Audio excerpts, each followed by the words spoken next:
Hello, I'm Simon Le Bon. You are listening to the Pantheon Network.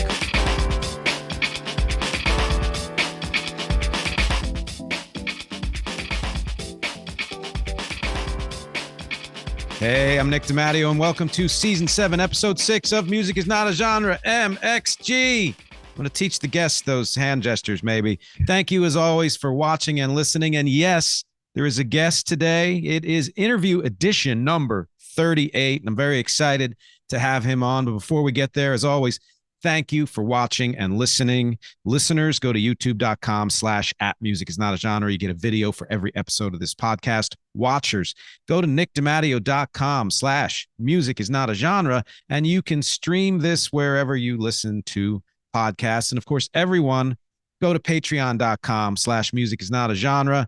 Help support this podcast. You're also going to get the bonus MxTRA video for this episode here, where the guest and I talk about a script that he wrote on spec as a sequel to the movie Roadhouse. And you'll find out what happened to that script at patreon.com/musicisnotagenre. And one final note before I get to the guest, of course, my new sponsor is Qobuz, music streaming service. I have been trying to find a better way to express how I feel about Qobuz, partly because I'm still not super familiar with it, but also because I do value where people listen to music as a musician myself. And here is what I come up with. First of all, it has just about the same number of songs as Spotify. It costs just about as much as Spotify or Apple, but it uses high-res files for its music, so it is a much better listening experience. It has a more personal touch as far as its connection with you and recommendations and things like that. You get emails all the time from them. And what I found out today researching, the royalty rate for musicians on Qobuz is about 50 times that of Spotify. So if you decide to go with Qobuz, not only are you getting a better listening experience, you're helping to support musicians like me, giving us a little bit more of what we might deserve compared to some of those other streaming services. That's the sponsor. That's the pitch. Let's get to the guest, the important part of this program. My guest today is Alex Gadd. He is a music podcaster and customer experience professional. He's the host and creator of the podcast, the Rock and Roll Show podcast, which I will have the privilege of being a guest on very soon. He's also written a book about the signature songs of the top bands from the classic rock era. It's due out in spring 2025. And I can tell you I will be reading it. This is already an interesting topic to me, and I will most likely be doing a book talk on this show right here and reviewing the book and or having Alex back on. Who knows? Alex is also a musician himself. He plays in cover bands and is looking for his next cover band right now. Alex, how are you today? Nick, great to see you. Thanks so much for having me. Yeah, absolutely. Thanks for being here. This kind of came about quickly, and I'm glad we could get our schedules together and all of that. So can you tell the people, how do we know each other? Well, we connected through the internet, as we do, looking for podcast guests, really. I saw a post of yours and reached out and asked you to be on my podcast. And then you said, hey, I have a podcast. And this is the first time I've ever been a podcast guest after 30 something episodes of my podcast. Wow. So thanks honored. Really, thank you for having me. Absolutely. Yeah, that's great. Yeah. So those of you out there who aren't in the kind of behind the scenes with podcasts, it's depending on how often you release episodes, whether it's weekly, bi-weekly, monthly, whatever, you're always looking for content. I mean, less frequently, it's a little easier, but if it's more frequently, I release something every week, you get to the point where you're like, well, yes, I'm going to write and research and whatever, all of the topics that I love to do, but you wouldn't mind a little break here and there, or in a pinch, to get something on that will fill a spot when it's an otherwise busy week or month or what have you. And if you're lucky enough to run across somebody like Alex, who has a music background, who does a podcast himself and all of that, and it comes at a time when there's a little too much going on right now, I find that this entire thing was just perfect timing. And it's another reason why it's great to have you on. Well, again, happy to be here and looking forward to the conversation. Yeah. So speaking of the conversations, way I always like to start. It's a pretty damn open-ended question. It's the way I like them. How can you tell everyone, however you interpret this, your story? Can be Sure. long, can be short, whatever you want. Right on. I have grown up adjacent to the music industry. I have a number of relatives who are all in the music industry. And through them, I have gone to a ton of concerts, been backstage at a ton of concerts, met a ton of rock stars and musicians. Um, I went to college in Burlington, Vermont, at the time that Fish was really getting started. So I there was a whole thriving music scene in my college town, and I got to know a lot of the local musicians there. I was a DJ at the classic rock radio station in Burlington for a number of years. Got to know some musicians there. I played golf with the guys from Little Feat when they were coming through one summer. All kinds of cool, weird, but fun interactions. And then through my connections, I spent a lot of time in the 90s with Fish, going to see Fish a lot, which is strange because not my normal genre of music. I'm not a jam band guy normally, but I really loved Fish, and I had seen them very, very early on when they were at Nectar's, the first bar that they played at Hunt's, the second bar that they really played at, and at the front, the third bar in Burlington that they really played at as they were growing a regional following. All the way through, I was at their first Madison Square Garden concert, which was December 30th, 1994, the night before New Year's. And the next number of years, they play a four-night New Year's run, and so I've seen four shows in a row, many New Year's, all through the '90s. Um, so I spent a lot of time around the band Fish, very much on the outside of the inner circle, hanging out backstage, but not really an important part of any of it. That faded away in the early 2000s. I through some personal life changes. And so then I just started playing music more. And I had played music a lot when I was younger, and I got back into playing music and being in cover bands. And so the 2000s have really been about me playing music. And every once in a while, I still run into someone who's a musician who I can have a deeper conversation with and make a connection with. And so my whole life has been music industry adjacent.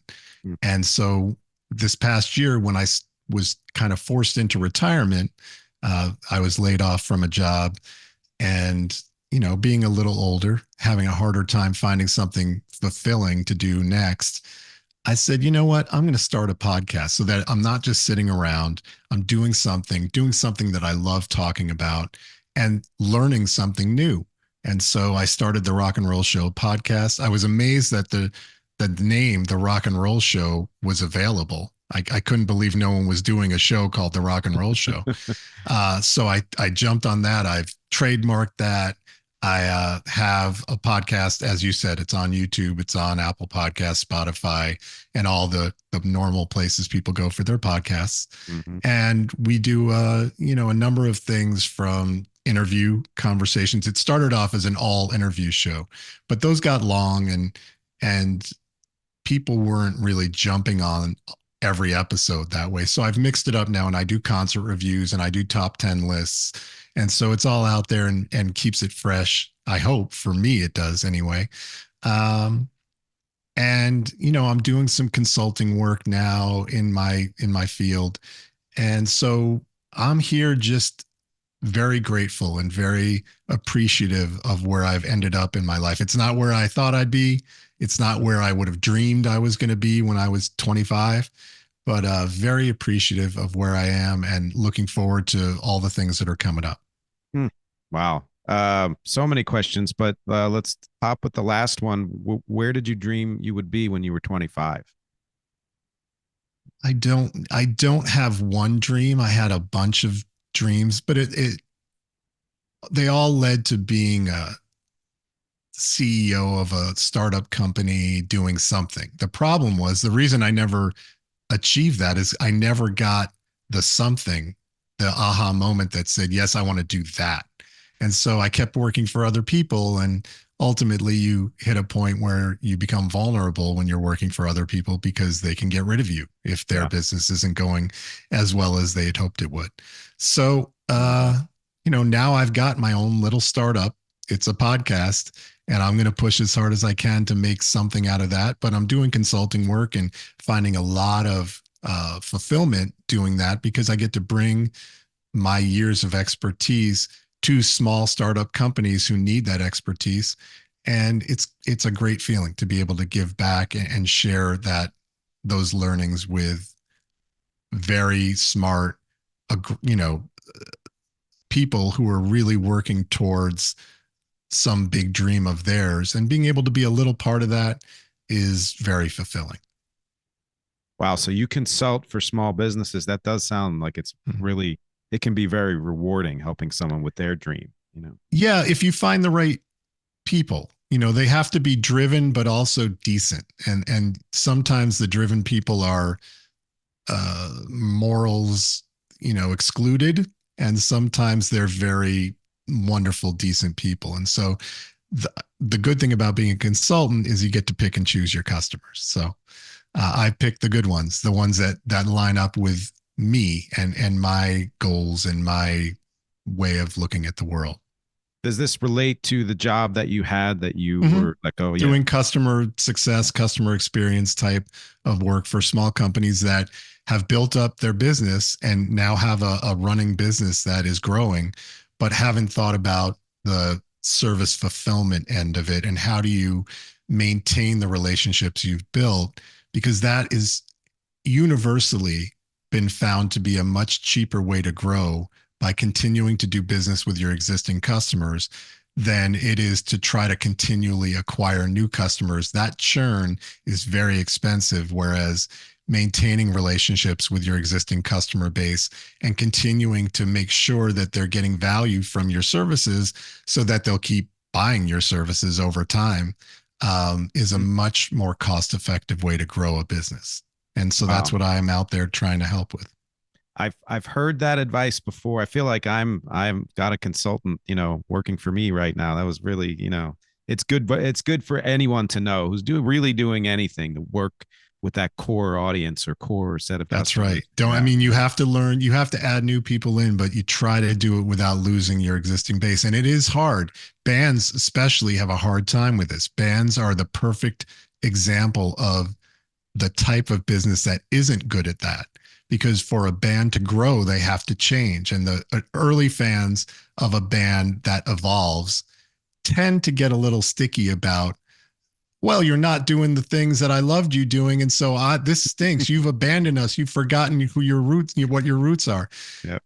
But as I'm sure most of those acts who succeed after evolving find out, the real fans are the ones that are interested in that evolution and excited to go on that journey with the artist. And so that's the same way with the business. I mean, it's the same, but I don't think there is a more provincial group of audience or customer than a music band's initial fan base. It's really hard to grow once you've had success early on as a band or as a musician. I talk about that quite often on this podcast because one of the formats that I do is I call it a chronology, where I just listen to an artist's catalog from beginning to end in chronological order. I do a small history on them, but mainly talk about the music because that's what I'm most interested in. So album to album style and how they changed and favorite tracks that were big at the time, etc. And a perfect example is a fan of this podcast recommended last season that I do an episode on the band King's X. I don't know. I know those guys. I've met those guys. Them? I don't know them. That would be incorrect. I've met them. Whoa. Doug, I've met from King's X. Doug Pinnick. Yeah. Wow. Oh, that's awesome. How did you meet him? So I moved back to New York where I grew up from Vermont, where I went to college. about 4 years after I graduated. I stayed up in Vermont for 4 years, and then I moved back, and I moved back to work for a friend of mine's band. They were this guy was a real genius musician. I thought he was brilliant, and he was a singer, the songwriter, and the guitar player. He had been in a band. They had released a record on a Sony affiliate label. That band then got dropped because the sales were nothing. Because they came out right before grunge, and they were like a classic '70s hard rock band, like my ultimate favorite type of music. Yep. And so they got dropped, and this guy Luke was in the process of finding his next band, is evolving his sound, and then getting signed by a new label. And so I moved back to be their roadie, their road manager, whatever they needed, with the idea and with the stated goal of, hey, when you get signed, I go with you and I become part of that success and that journey. And of course, I did that with them for about a year and a half, and then they got signed and dropped me altogether. Okay. But then they went out on the road with King's X, and so wow, yeah. oh, that's interesting connection. And and so what I found with researching that episode, and then when I put it out, getting the fan responses, was the same that I found for I did one on Duran Duran. I've done one on, U2. There's a bunch of different ones, some well known, some not as well known. And it's inevitable that you'll find fans who stopped listening to them at a certain point because they changed too much, they evolved, whatever it might be. Right. They got too pop. They weren't alternative enough. They started off as a cool alternative band, and then they got so poppy in MTV, and it wasn't cool anymore. Right. And what's interesting in listening to all this in hindsight, what I have found is that the changes that we thought were monumental at the time were not really that. Every night you might get like a Bowie who did do pretty big changes from album to album, but in the mid 90s, U2 added more electronic elements or something. But when you listen to it in context, you're like, it really wasn't that different. And it's amazing how up in arms fans get. Right. And that is really the musician or any artist's responsibility, is to continue to explore and continue. That doesn't mean they should stop making rock and roll music if they're a rock band, but it also doesn't mean they shouldn't try to make a folk record or, do an electronica record or do whatever they want to do. I mean, people forget that the Who were one of the first bands to use synthesizers in any meaningful way in rock music.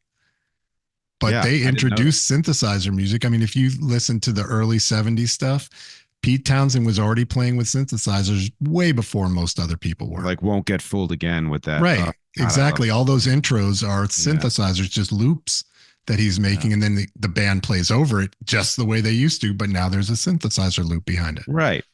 And the Duran Duran thing, if you look at the sum of their '80s music from Girls on Film to The Reflex, was only 5 years.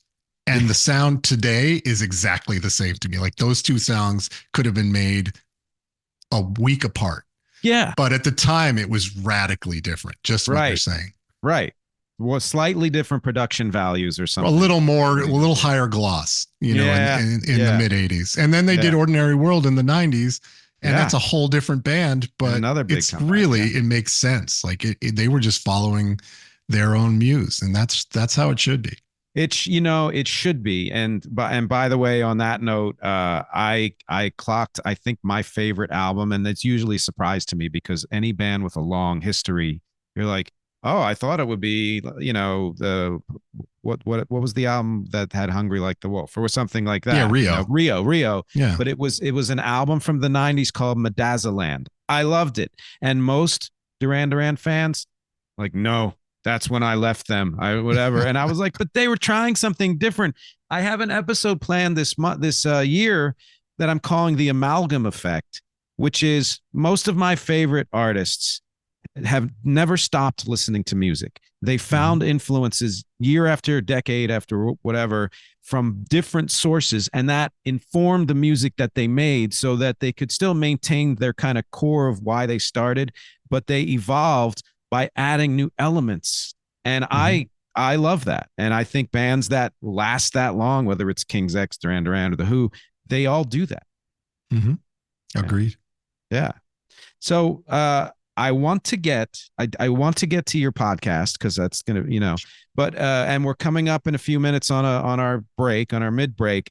I had a couple questions about other things that we were talking about first, and then I think Go for it. diving Let's do into it. music second half. I think that sounds like a great idea. You were talking about you had a job and then it ended, and you weren't where you thought you would be, but you're enjoying what you're doing, and the surprises that life brings you and all of that, and how you seized the moment. You started the podcast, or I'm paraphrasing, but Yep.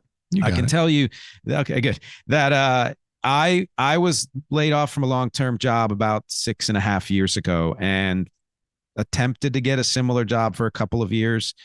And then when the pandemic hit, I said, I don't ever want to do that again. It was an audio Mhm. visual. I was working at the Bronx Zoo for a number of years, and Oh, I love and that place. great place to work. But new bosses came in, they Yeah. kind of destroyed the culture and all of that. They made it about too much about the bottom line, which is a Right. consideration, but shouldn't be the only one.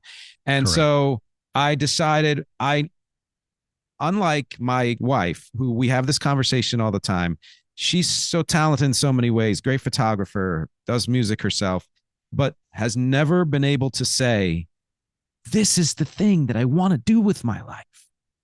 And she, even to this day, she's so great at pitching in for others, being almost a consultant in her own right when it comes to like advising her bosses and helping them shape their businesses or whatever it is that she's working with, that she thrives in settings like that. And she has had a photography business here and there, but there was never anything that made her feel like, now I know what my life's purpose is. And I kind of was born knowing my life's purpose because my dad is a musician, and he had a fairly successful career in the 50s, 60s and 70s, really. And and yet here we are. My road took a lot of winding turns, or whatever reasons you want to give for how I am where I am, and here's where she is, and here's where you are. And you had mentioned that part of that being 25 and having dreams, like you were never quite sure what it was that you wanted to be your central Mhm. passion, I guess. Yeah. Well, I always thought that it would just happen. I always thought that I would get out of college and I would have a passion or a goal or a vision or a drive to do something specifically. And then I would go, and the way I envisioned it as a high school kid was I would go and work in that industry, learn the skills necessary, and then go off and do my own thing, having capital, being able to capitalize on the early experience. And so I started working, and I got kind of bum rushed by that friend's band when they cut me loose, and so that was the first loss. And so good reminder that showbiz is an ugly business, and it's not show friends, it's show business. You had all the things. And then I started looking, and I went to work for a book packaging company. And that book packaging company had a CD-ROM publishing division. And it was the first year of the internet. And so I slid over from the book packaging to the CD-ROM publishing, and quickly realized that CD-ROMs were not where it's at, but that the internet was. And so I went and got a job at Ogilvy and Mather, one of the biggest advertising firms in the world, Yeah. building websites for IBM, just for one client. IBM, building little miniature websites, sitelets for different events that they had throughout the year. Mm. And I oversaw one of the first ever live webcasts on the internet. Wow. I was the project manager that oversaw Oh, that project. incredible. It was pretty cool. And I mean, rudimentary in a way that you couldn't even imagine today. Like a kid today wouldn't even be able to understand how it could be so basic. But I did that, and I went to work at another agency that built websites, and I built the first ever website for Michael Jordan's brand, Jumpman 23. I didn't build it. I oversaw the building of it as the lead project manager. Whoa. And account manager on that deal, and built some websites for British Airways. And when they first rolled out buying tickets online, and e-commerce really started, and built some websites for MetLife and got to be the voice of the MetLife website. And, it was very early days where corporations were letting kids in their late 20s wander into boardrooms and pitch them on a $700,000 deal or $1 million deal, and then also voice the characters or do the voiceovers on the websites. It was a heady time, and I thought, oh, this is my calling. And then I went to a startup, a real small startup, and didn't agree with the founder's direction. Then I went to business school, and then went and was part of a founding group of another startup. And we had just terrible timing. We were working with a technology that we were going to try to sell to commercial real estate owners, big building owners. And New York City was our target market. And we launched the business in 2001.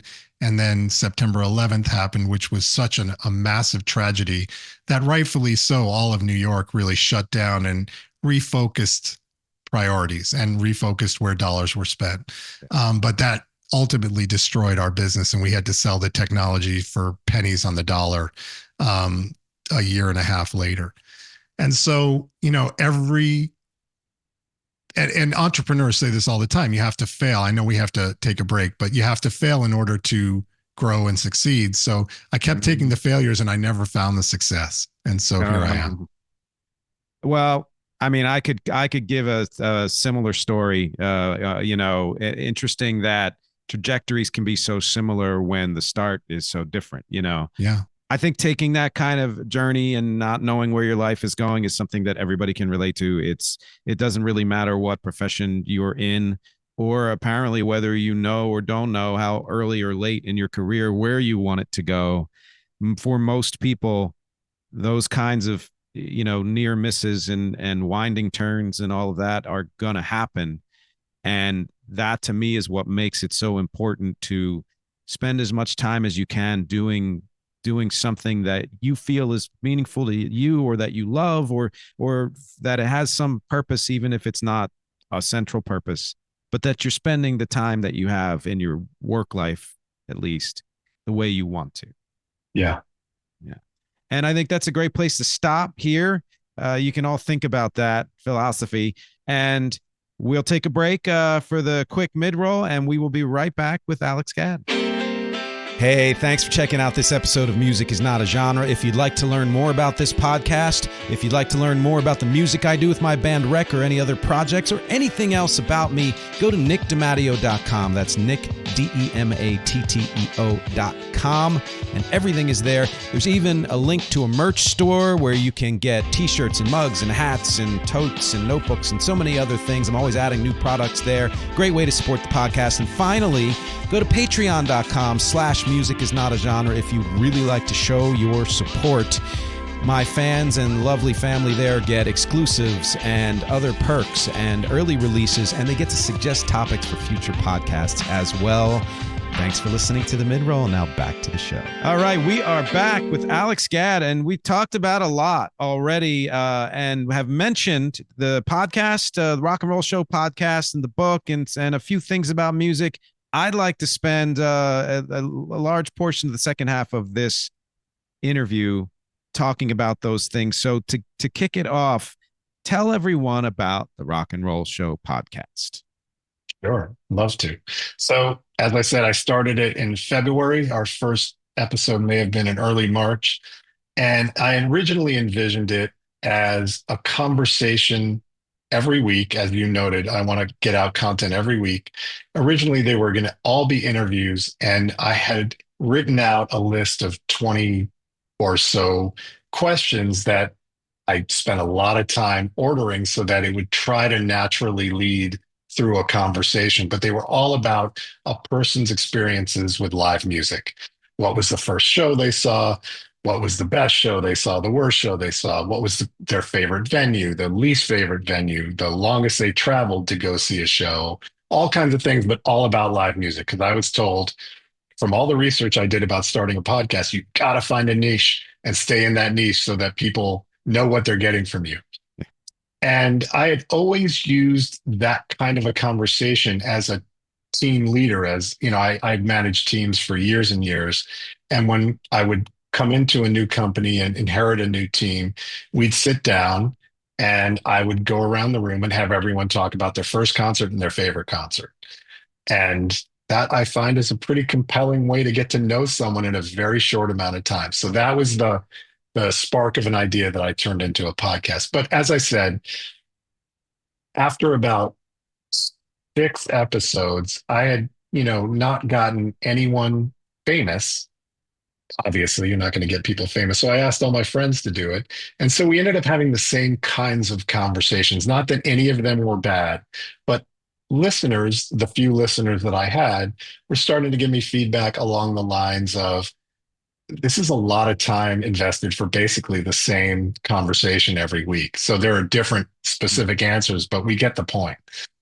And so I started looking for ways to branch out. So I started doing concert reviews, and then I started doing um, top 10 lists a little later. Even though I generally am not a fan of top 10 lists, I get the appeal. It's very easy to digest. It's very easy to understand what I'm offering for a potential listener or viewer.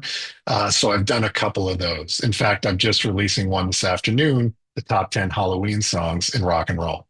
So that'll be out in a couple hours. But what I really am now trying to do, and what I think is bringing the most value to my audience, which has grown, and I appreciate every person who's subscribed, so thank you, is talk to people who make the music that people that I've interviewed in the past love to absorb and experience. So, talking to musicians, I'm looking to book someone who books bands for big arenas.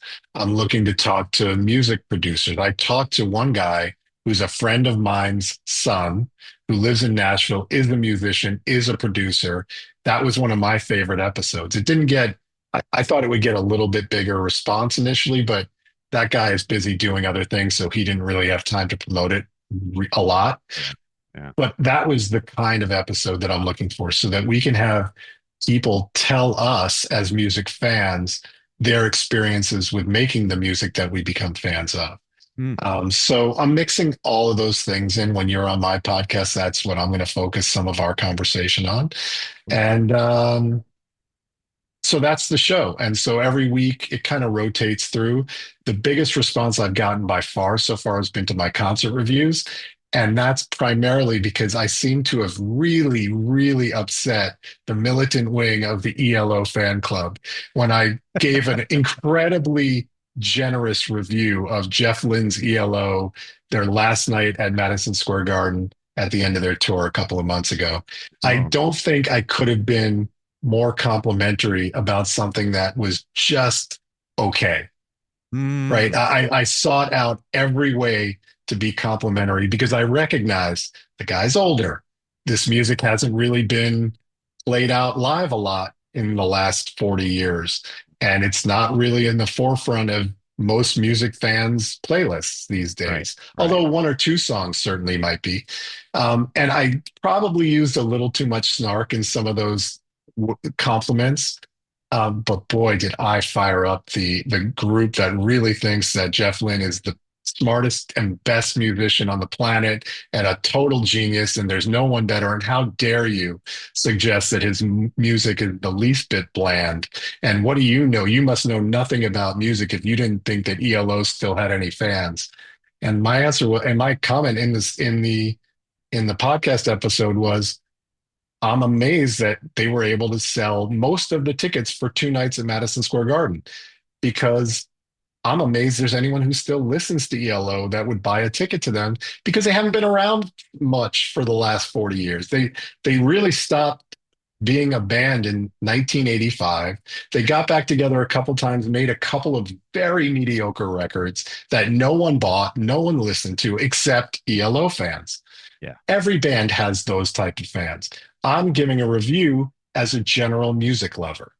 And love it. I got hundreds of comments. I've gotten over 10,000 views in just a couple of weeks for this episode, which for me is a lot of views. Yeah. And so for everyone out there listening, go check out the ELO concert review so I can get even more views and tell me if I'm right or wrong. But I gave lots of evidence. I took lots of video that I used as evidence, and I was, I believe, inherently fair.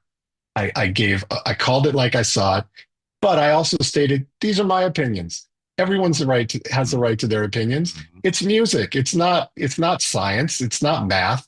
Like math has an answer that is right or wrong. Music doesn't have that. Those were my reviews, my review, my opinions. Other people attacked me like my opinions were meaningless and their opinions were sacrosanct and absolute and beyond reproachment. So it was a great learning experience because the more of those nasty comments I got, the more I went in and gave it back to them.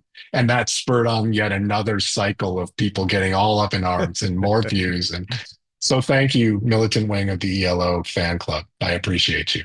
Okay, I love that. I have a comment about it, but I want to say first that I've never been a huge Yellow fan, but I've always appreciated their 70s music and just some of the big hits they had and everything. Well, there is only their 70s music. Anything they made after 1980 has never been played on any classic rock radio station except in like a overnight, here's a little deep tracks, playlist. Right.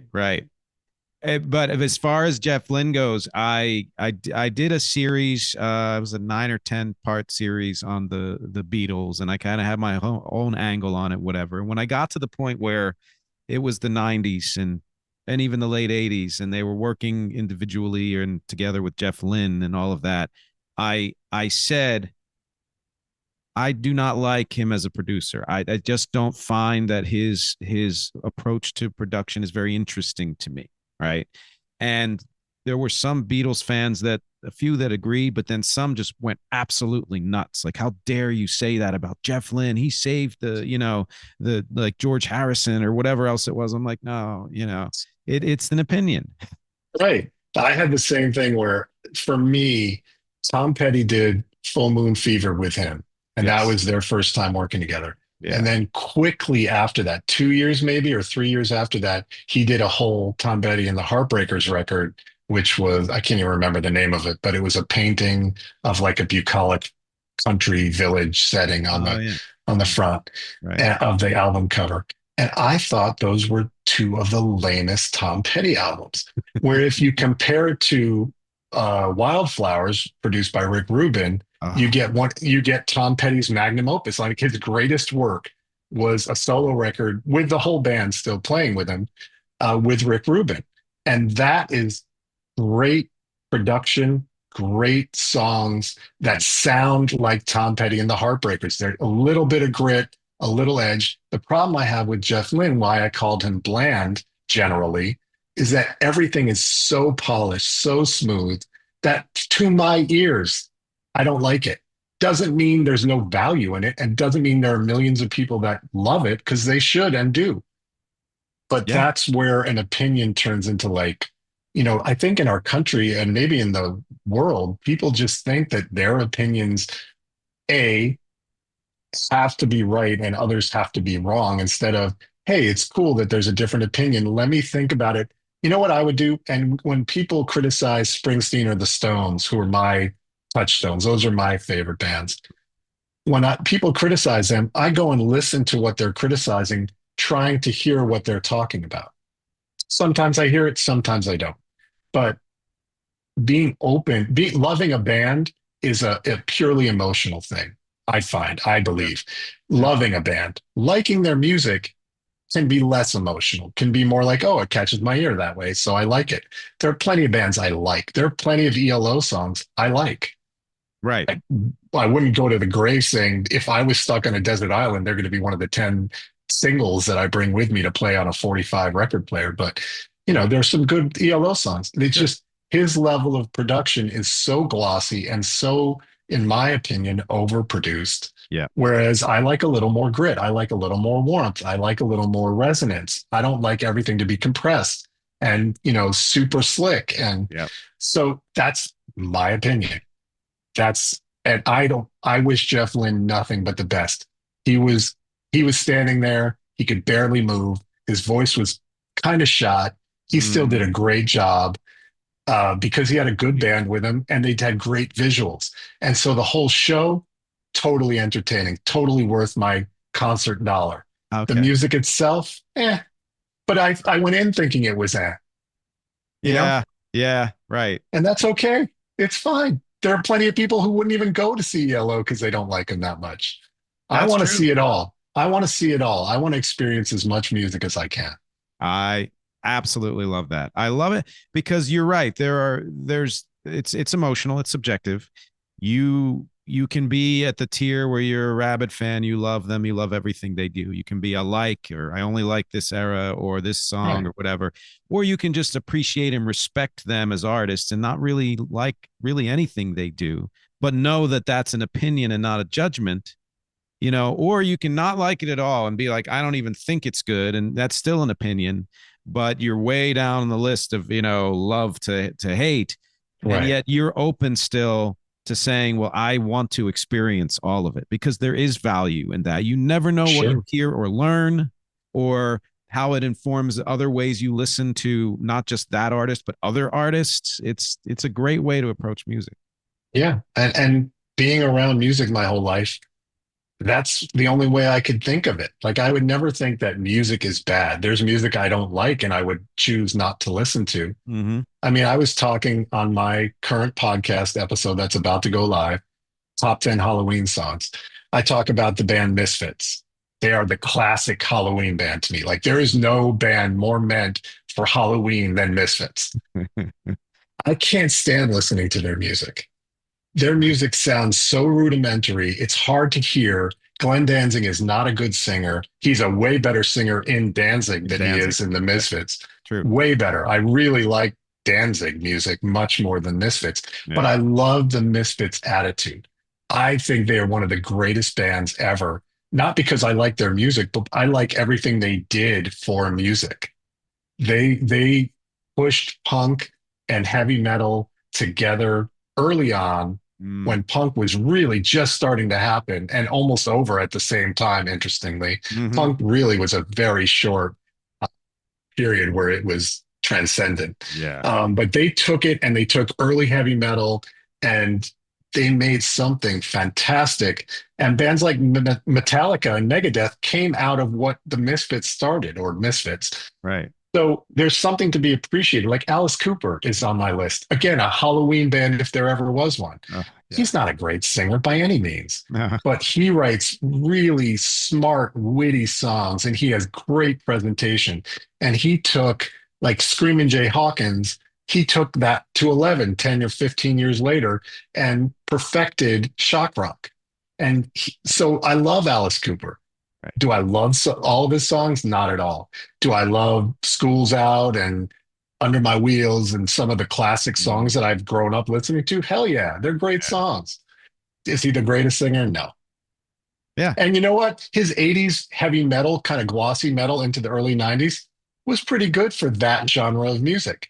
Not my favorite genre of music, but I really like Poison and Feed My Frankenstein and all the other goofy Alice Mm, Cooper songs. Like Alice Cooper does Alice nice. Cooper and he evolves, but it's still always Alice Cooper. And it should be. I don't want him to change. And I love that I can go today and see a guy who started his career in what, 71. He's still doing it in the makeup, in the leather, in the top hat, with the cape or the cane and the leather gloves and the snake and the Yeah. heading, the whole thing. You can still go see him do that.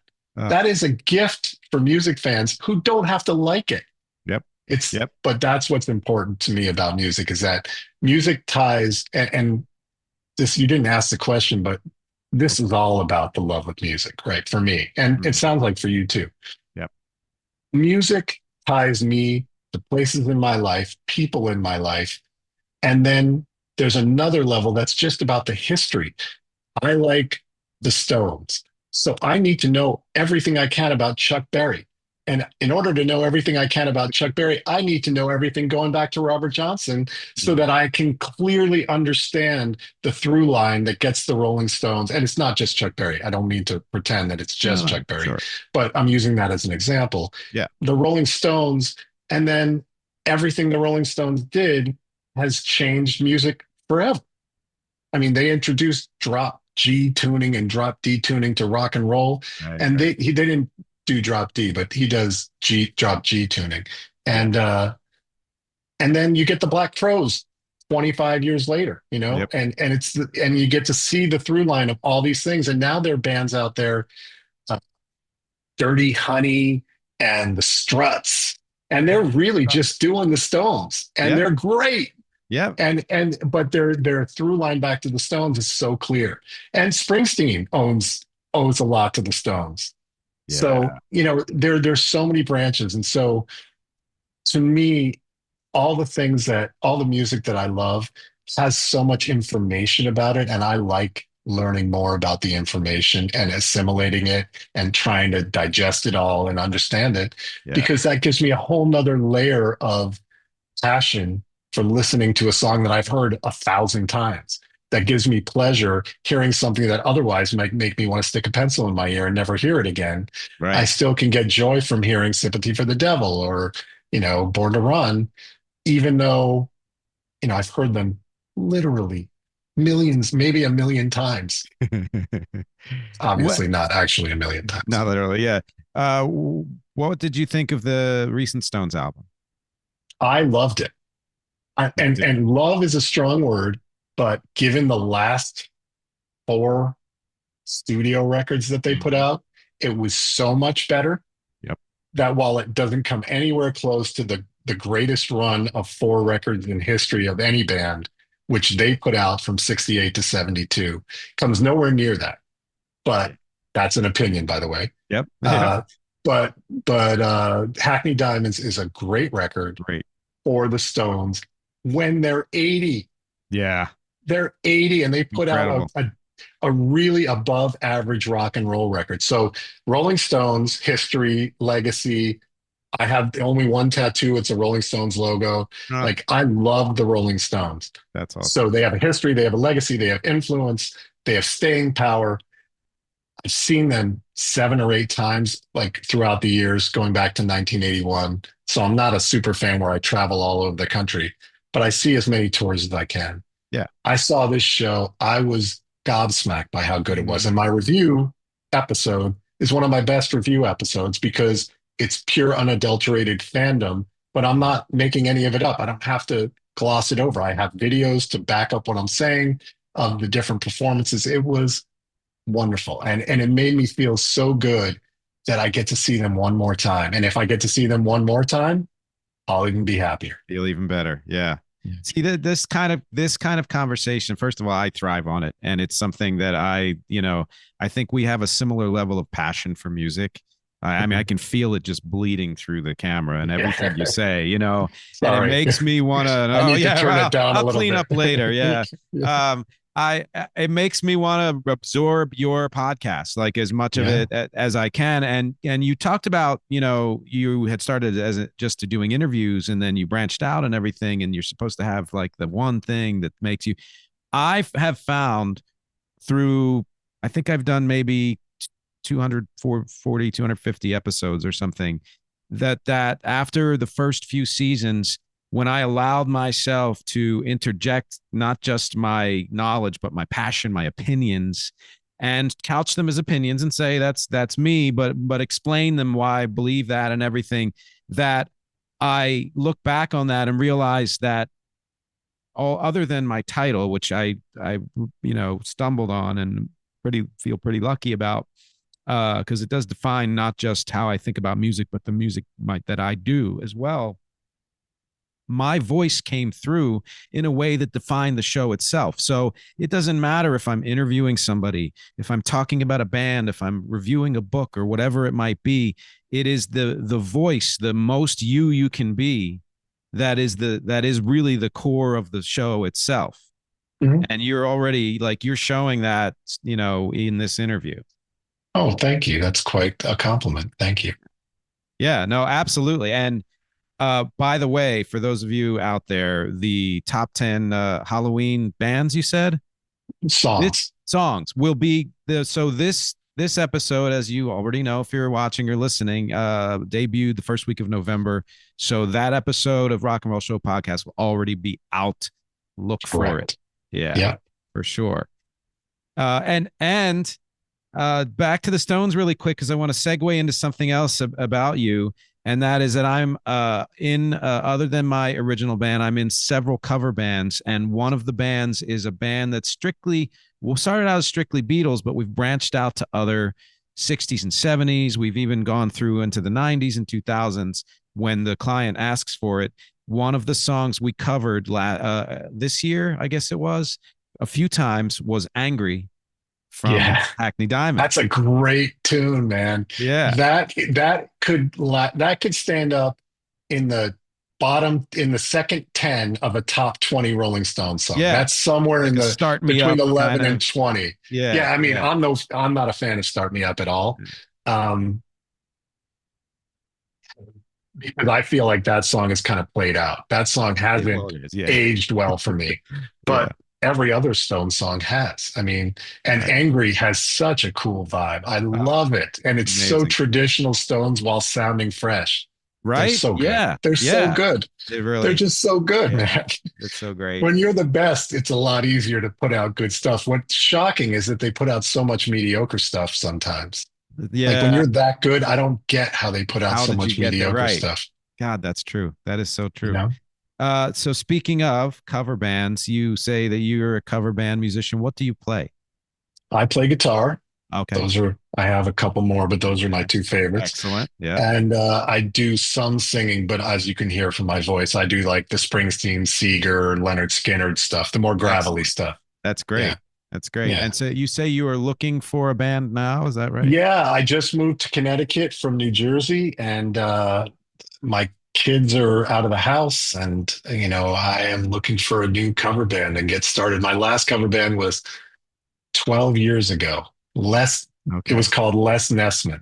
So Ah, I remember yeah, Les see. Nessman. Yeah, Yeah, so it was a absolutely. WKRP, but it was trying KRP. to present Yeah. it like it was Led Zeppelin, and so it was Oh, cool. that's great. Wow, We were that's real good, man, clever. and we were really pretty good, and Nice. band dynamics got in the way, and we ultimately went our separate ways. But I learned a lot. That was my third band that I've Mm, been in, and it was my favorite. And I used a lot of my experience. Like I came up with the logo and I built the website and I did the social media stuff and I booked the gigs and did all the stuff that I know how to do. And I was the rhythm guitarist and did a little backup singing and second vocalist stuff. nice. And so that's what I'm looking for. Anyone out there in the tri-state area, hit me up. So you're close enough to New York City then, if you were. I'm an hour outside of Manhattan. Okay, because now I'm not going to speak. I'm not speaking for the band leader of the Prefab Four, which is our Beatles band. Yeah, I've seen promotion for your band. Oh yeah, but we often, well, I don't know, fairly often need a replacement musician because one of our guys has a gig, or some other Yeah, family thing. So I'm if happy to you're, fill in. yeah, if you're comfortable with me pitching you, I will definitely Yeah, say if he's, in a pinch, look for somebody. yeah, I love it. actually, there's another band I'm in. It's a guy's original band, and the reason I'm in it is because he filled in for our guitarist, and we hit it off, and Right power on. pop band, and yeah, That's so so good. keep the That's what community music going. is great for other things. Playing music is a whole different level of great. Yeah, no, that's true. That's true. Yeah. Yeah. So speaking of other things, you have a book coming out. Yeah, I again wanting to stay busy while unemployed or retired, as I like to call it. I'm in semi-retirement. So Nice. I come from a family of book publishers and book editors and a voracious reader and an okay writer. And so I'm taking a shot at writing a book. So it's almost done. It's covering, and it's a book that again comes out of a conversation that I like having with my closest music friends when we're at a bar. And I want my podcast to feel like that, like we're two people or four people, and the listener is one of those people overhearing a conversation in a bar about Yes. music. Yes. That's my goal. And Exactly. so this book is more of that. And it's funny, my best buddy, he had me out to his house in the Poconos, and all of their friends, he and his wife's friends, we went to a bar, and they're like, "Oh, tell him your idea, Alex. Tell him about the book you're writing." And I told him, and we spent 2.5 hours talking about it at the highest level of enthusiasm you can imagine. Everyone, yes, no, yeah. Oh, what about this? Oh, so it's a subject that's totally stupid and meaningless, and it doesn't change the world in any way. It's not adding to the political discourse in our country or healing wounds or anything. But it's a fun conversation for music fans about what each classic rock mega band's signature song is. And there's some that it's super obvious and some that it's totally not obvious and it's almost impossible to name. So, for example, there are three levels of signature songs that I identify. Totally obvious, no brainers, I call them, impossible to name, and debatable. So the no brainers are like Bohemian Rhapsody, Stairway to Heaven, Born to Run. Those are no question, no matter how many songs are great by Led Zeppelin, Queen, or Springsteen, those are their signature song forever and a day. Yeah. And then the debatable ones are like the Stones. When I was a kid, it was very obvious to me that Satisfaction was their signature song. Like that's the song they played at every show, their first big hit. But how do you define signature song when Start Me Up became so pervasive? It was in that Windows 95 advertising campaign and it was played everywhere for a year. And it's played now at every show. Everyone knows that song. It's so simple. It's one of their most basic songs. Yep. And so is their signature song Satisfaction, Sympathy for the Devil, Right. Honky Tonk Woman, Yeah. or Start Me Up. Like there are some songs that are just pervasive and there's so many because they're such great songwriters. Yeah. Which is their signature song. So I posit that it's actually Start Me Up now. But that's it. I explain my thinking. I explain my thinking. I walk through it and I discuss all the variables. Yeah. But it's not an easy answer. And then there's the Beatles. I guarantee you, there's no way. I've thought about this for years. Elvis is another one. There is no way to pick a single song. Like Johnny Cash, you can pretty much figure it out. Elvis, no way. The Beatles, it's virtually impossible.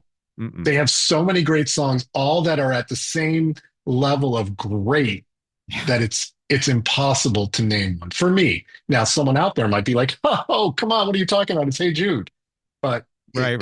It's not really Hey Jude. Hey Jude is one of them, but I would argue that there are 5 Beatles songs that are equally impactful, and you have to go back to their first singles because they changed the world when they played Ed Sullivan. But just She Loves You or something. Yeah, She Loves You, and I Want to Hold Your Hand, and those first songs were like seismic.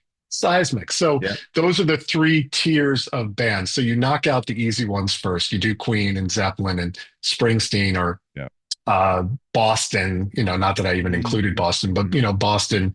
It's pretty obvious what it is. But then you go on to the other ones, like Kansas. Is it Carry On My Wayward Son, or is it the other one, Dust in the Wind? There are 2 great songs that are pretty equal. Which is their signature song? Skynyrd. Is it Freebird or is it Sweet Home Alabama? Yep. Yeah. It's in my opinion, it's Sweet Home Alabama. But I think so too. Yeah. People could argue that it's Freebird because everyone that goes to every concert yells out Freebird, not just for Leonard Skinner concerts. Anytime they're calling out a request from the audience. We had a Prefab 4 concert up in Maine this year, which I had never been to Maine. Beautiful. Islesboro, one of my Maine, favorite states. Yeah. Beautiful state. Wow. Yeah, I loved it. And it was a mixed audience for sure. Old, young, whatever. There was like a 19-year-old in the audience yelling out Freebird. I'm like, I wonder if he even knows the song, but it's people still yell it out. That it used to happen at Fish shows so often that when they were taking lessons, the band started off not really good singers at all. Mm-hmm. They went and they took lessons, not only to learn all of them to learn how to sing, but they learned how to sing 4-part harmony.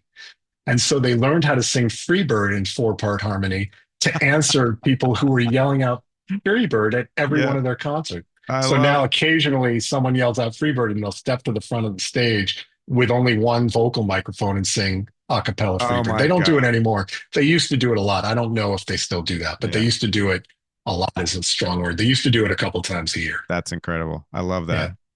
So, first of all, I'm going to be reading this book because that is like 100% up my alley. And the way it's something you read on vacation. Right. Yeah, you read it on vacation and you read it and you talk about it with your friends. It's a good conversation.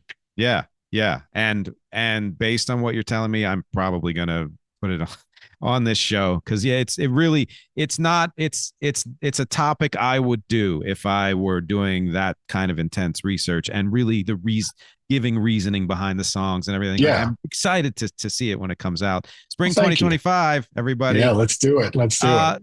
Closing comments. Is there anything you want to leave the audience with here as we're wrapping up?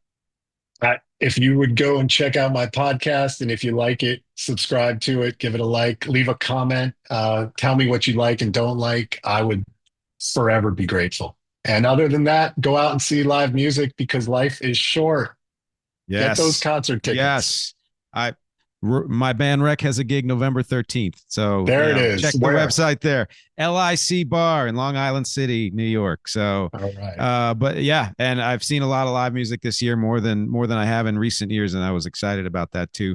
I will have links to everything that you are talking about, either both on the screen and down below so that people can just go and click and subscribe and do all of that stuff. Please do.